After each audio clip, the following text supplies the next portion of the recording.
ये तो प्रयागराज में तो सैकड़ों एकड़ भूमि पे तमाम भूमाफियाओं ने कब्जा किया हुआ और देर सवेर तो खाली होना ही।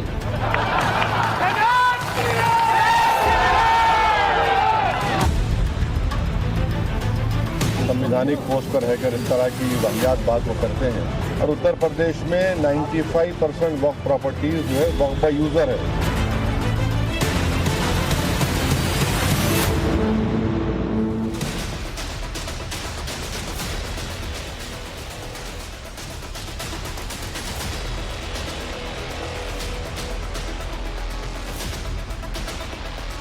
एक कहावत है कि रोजा छुड़ाने गए थे और नमाज गले पड़ गई। लखनऊ में वक्फ बोर्ड संशोधन कानून पर जेपीसी की बैठक चल रही थी। मुस्लिम पक्ष आने वाले इस नए कानून की खामियां बताने पहुंचा था, लेकिन वहां तो मुद्दा ही बदल गया। जेपीसी की बैठक में उत्तर प्रदेश सरकार के अधिकारी पक्ष बनकर पहुंचे थे और दावा कर दिया गया कि वक्फ की उत्तर प्रदेश में जितनी जमीन है उसमें से 78% जमीन सरकार की है, जिस पर जबरन कब्जा किया गया है। आपको जानकर हैरानी होगी कि लखनऊ के जिस बड़े इमाम बाड़े, छोटे इमाम बाड़े या अयोध्या के बहू बेगम के मकबरे और फतेहपुर सीकरी की सलीम चिश्ती की मजार जो आप देखने जाते हैं, जिसका रखरखाव एएसआई करती है, वहां भी वक्फ बोर्ड का दावा है। इतना ही नहीं, आज अपनी इस खास पेशकश में आपको बताएंगे कि आखिर वक्फ के इस पाताल लोक की जड़ें कितनी गहरी हैं और कहां जमीनों पर दावेदारी जबरन की जाती है।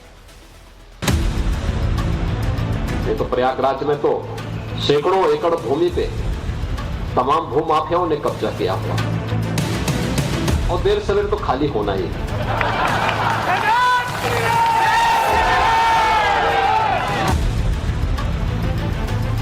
संवैधानिक पोस्ट पर रहकर इस तरह की वाहियात बात वो करते हैं। और उत्तर प्रदेश में 95% वक्फ प्रॉपर्टीज जो है वक्फ बाय यूजर है।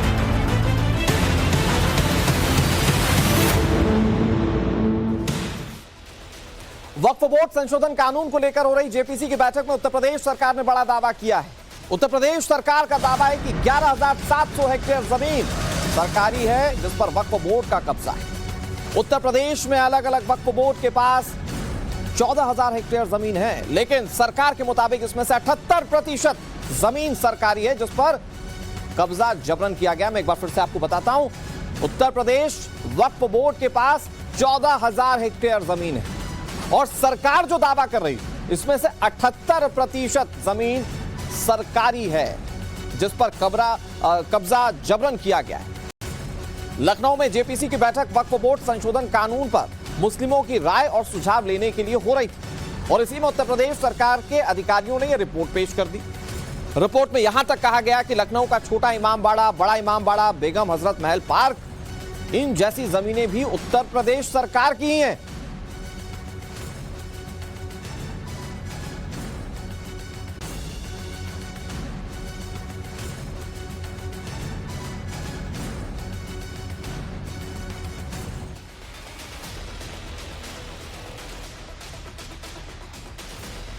दरअसल बैठक तो वक्फ बोर्ड के नए कानून पर आपत्तियों और सुझाव लेने के लिए थी, लेकिन यहां पर योगी सरकार की तरफ से कुछ और ही दावे कर दिए गए। दावे में आपको बताने की कोशिश करता हूं। दरअसल उत्तर प्रदेश में वक्फ की करीब 2,25,000 संपत्तियां हैं। 78%, 2,25,000 में से 78% सरकारी जमीन है, जिस पर वक्फ का कब्जा है। 11,000 हेक्टेयर सरकारी जमीन है, जिसको हड़पने का आरोप लग रहा है। 58,000 वक्फ संपत्तियां श्रेणी 5 और श्रेणी 6 की है, जो जानकारी मिल रही है। श्रेणी 5 और श्रेणी 6 में सरकार और ग्राम सभा की जमीन आती है। इसमें आवास विकास, एलडीए, एएसआई की जमीन का भी दावा है। तो ऐसे में जो वक्फ संशोधन बिल सरकार लेकर आ रही थी, जिस पर वक्फ की मनमानी पर लगाम लग जाता, जिस पर चर्चाएं हो रही थी, उस पर उत्तर प्रदेश सरकार ने वक्फ का आईना दिखा दिया कि देखिए साहब, क्यों जरूरी है वक्फ की मनमानी रुकना। अब आपके सामने ये 4 तस्वीरें, क्या हुआ ये पूरा घटनाक्रम इन 4 तस्वीरों से समझ जाएं। जेपीसी की बैठक, जिसमें एक नया मुद्दा सामने आ गया। पूरे देश में जेपीसी की बैठकों की चर्चाएं होती हैं, क्योंकि वक्फ संशोधन कानून जिसे सदन के पटल पर रखा गया था और उसको जेपीसी के पास भेज दिया गया और इस पर बैठकों का सिलसिला जारी है। मुस्लिम पक्ष अपनी बातों को लगातार रखता है। लखनऊ में मुस्लिम पक्ष अपनी बातों को रखने पहुंचा था, लेकिन सरकारी अधिकारियों ने बता दिया कि वक्फ कर क्या रहा है। असल में वक्फ की 78% जो जमीन है उत्तर प्रदेश के अंदर जिस पर दावा वक्फ करता है वो सरकारी जमीन है, यानी कि ये कब्जाई गई जमीन बताई जा रही है।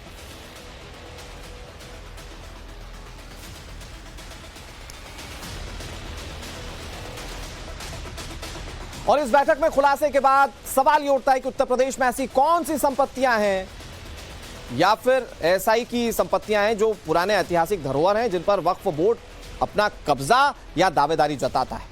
आपको जानकर हैरानी होगी कि इसमें लखनऊ का बड़ा इमाम बाड़ा शामिल है, इसमें छोटा इमाम बाड़ा, जामा महल मकबरा, नादान महल मकबरा जिस पर वक्फ अपनी दावेदारी करता है।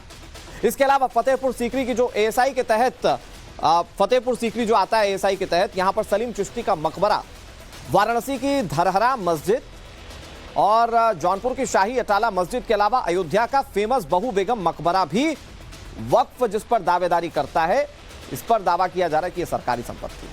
इसके अलावा रामपुर मकबरा, जनाबे आलिया, इमामबाड़ा किला मुअल्ला और बहराइच की दरगाह सैयद सालार मसूद गाजी भी वक्फ की दावेदारी के अंतर्गत आते हैं। लेकिन उत्तर प्रदेश सरकार की बातें वक्फ के दावों से मैच नहीं खाती। अब जेपीसी की बैठक में योगी सरकार के दावे से वक्फ समर्थकों में खलबली मच गई है। उत्तर प्रदेश सरकार के दावे पर असदुद्दीन ओवैसी ने बयान दिया, वक्फ के पास कानून के तहत ही संपत्तियां, ये ओवैसी साहब कह रहे हैं। उत्तर प्रदेश में वक्फ की 95% संपत्ति वक्फ वाई यूजर हैं। साथ ही उन्होंने सीएम योगी आदित्यनाथ पर निशाना साधते हुए कहा कि उनका काम ही नफरत फैलाना है। प्रदेश में जितनी वक्फ की प्रॉपर्टीज हैं उसको सरकार के ऑफिसर खुद सर्वे करते हैं और सर्वे करने के बाद जब रिपोर्ट लिखते हैं चीफ सेक्रेटरी को, तो सरकार उन प्रॉपर्टीज को गजट इशू करके कहती कि वक्फ की प्रॉपर्टी है। तो कैसे इस तरह की बात करते हैं? तो सिर्फ और सिर्फ नफरत फैलाना इनका काम है और वही काम कर रहे हैं। जितने भी वक्फ प्रॉपर्टीज उत्तर प्रदेश में है उसका गजट नोटिफिकेशन किसने इशू किया? आपने तो इशू नहीं किया, हमने तो इशू नहीं किया, सरकार ने इशू किया। अब सरकार अब इशू कर रही है तो फिर वो बताए कैसा वो गलत हो रहा है। सरकार ही खुद इशू कर रही है और सरकार के इशू के ऊपर गजट होता है। और उत्तर प्रदेश में 95% वक्फ प्रॉपर्टीज जो है वक्फ बाय यूजर है। अब ये जो बिल आया है, इस बिल में वक्फ बाय यूजर को आप निकालेंगे तो फिर उन प्रॉपर्टीज का स्टेटस क्या होगा बताइए? और कागजी दस्तावेज या फिर उत्तर प्रदेश सरकार की माने तो उत्तर प्रदेश में वक्फ की 2 लाख से ज्यादा प्रॉपर्टीज हैं और यहां पर 2 वक्फ बोर्ड हैं, सुन्नी वक्फ बोर्ड और शिया वक्फ बोर्ड। सबसे ज्यादा संपत्ति सुन्नी वक्फ बोर्ड के पास है। उत्तर प्रदेश में इनकी संपत्तियों पर नजर डालें तो जरा ग्राफिक्स देखिए मेरे ठीक पीछे। सुन्नी वक्फ बोर्ड के पास मुरादाबाद में 10,386 संपत्तियां हैं। इसी तरह से सहारनपुर में 9,812 संपत्तियां हैं। आगरा की बात की जाए तो यहां 8,436 संपत्तियां हैं, जबकि बाराबंकी में 8,228, मेरठ में 8,215, ये देखिए। इसके अलावा प्रयागराज की बात करें तो 2,106 संपत्तियां। ये सुन्नी वक्फ बोर्ड जिसके पास सबसे ज्यादा संपत्तियां हैं अगर दोनों बोर्ड्स की बात की जाए, शिया वक्फ बोर्ड और सुन्नी वक्फ बोर्ड में। अब आपको शिया वक्फ बोर्ड के पास कितनी संपत्ति वो बताता हूं। अगर राजधानी लखनऊ की बात की जाए तो शिया वक्फ बोर्ड के पास 3,606 संपत्तियां। मुजफ्फरनगर की बात करते हैं, यहां 1,260 संपत्तियां हैं शिया वक्फ बोर्ड के पास। फर्रुखाबाद में 1,203। इसकी तरह से अगर देखें तो जौनपुर में 1,156 और गाजीपुर में 962 शिया वक्फ बोर्ड के पास संपत्तियां हैं। तो ये सारी संपत्तियां जो हैं इन दोनों बोर्ड्स के पास डिस्ट्रीब्यूटेड हैं, लेकिन अगर कुल मिलाकर देखें तो 2.5 लाख से ज्यादा संपत्तियां उत्तर प्रदेश में वक्फ बोर्ड के पास है। जगदम्बिका पाल ने क्या कहा आपको सुनाते हैं। अभी वक्फ की प्रॉपर्टी का किस गरीब को फायदा मिल रहा है? अभी वक्फ की प्रॉपर्टी कितने यूनिवर्सिटी, कितने इंस्टीट्यूशंस, कितने मेडिकल कॉलेज या हॉस्पिटल बने हुए हैं। आज तो वक्फ की प्रॉपर्टी जिस तरीके से लोग उसको मुतवल्ली बेच रहे हैं या जिस तरीके से उस पर लोग कब्जा कर रहे हैं, किसी आम आदमी को, जबकि कोई वक्फ करता है तो वो इंसान की भलाई के लिए, उसमें ये भी नहीं कि किसी वो, लेकिन आज तो वक्फ से किसी को लाभ नहीं मिल रहा। अगर केंद्र सरकार ये कानून में संशोधन लेकर के आई है और इस कानून को अच्छी बेहतर बनाने की बात हो रही है जिससे वक्फ का फ़ायदा गरीबों को उसकी आय से मिल सके। अभी तो वक्फ की तनख्वाहें नहीं दी जा पा रही। सरकारें आज वक्फ के बोर्ड के कर्मचारियों के, अधिकारियों के लिए ग्रांट दे रहा है। सवाल इस बात को लेकर है कि उत्तर प्रदेश में आखिर अवैध कब्जे की जांच कैसे की जाती है, कैसे पता चल रहा है कि कहां-कहां वक्फ का कब्जा है। अब इसकी एक प्रक्रिया है जिसके तहत वक्फ के दावे की जांच सरकार करती है। वो जांच कैसे होती है मैं आपको बताता हूं। देखिए, जो वक्फ दावा कर रहा था उस दावे पर सरकार का अपना दावा है, और सरकार जो दावे करती है वो कैसे किस बिना पर करती है मैं आपको बताने की कोशिश करता हूं। वक्फ के दावे पर सरकार जांच करती है, वक्फ कहता है जमीन हमारी है, सरकार जांच शुरू करती है। इस दौरान 1359 फसली रिकॉर्ड के तहत दस्तावेज खंगाले जाते हैं, मतलब पूरे दस्तावेजों के आधार पर वेरीफाई किया जाता है।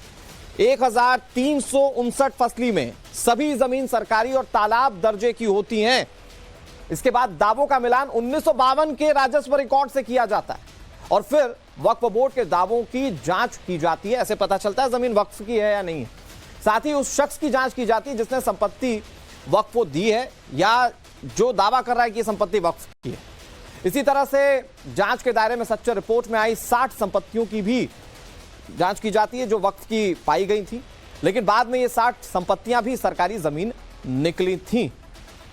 तो ये पूरी एक प्रक्रिया होती है जिसके तहत जांचा जाता है कि संपत्ति वक्फ की है या नहीं है। और जो सबसे इंपॉर्टेंट बात यह है कि 70% से ज्यादा वक्फ के दावे की जमीन उत्तर प्रदेश में सरकारी है, वक्फ की नहीं है। इस पर क्या और रिएक्शंस आते हैं आगे आपको बताएंगे। फिलहाल आगे बढ़ने से पहले नजर हेडलाइंस पर।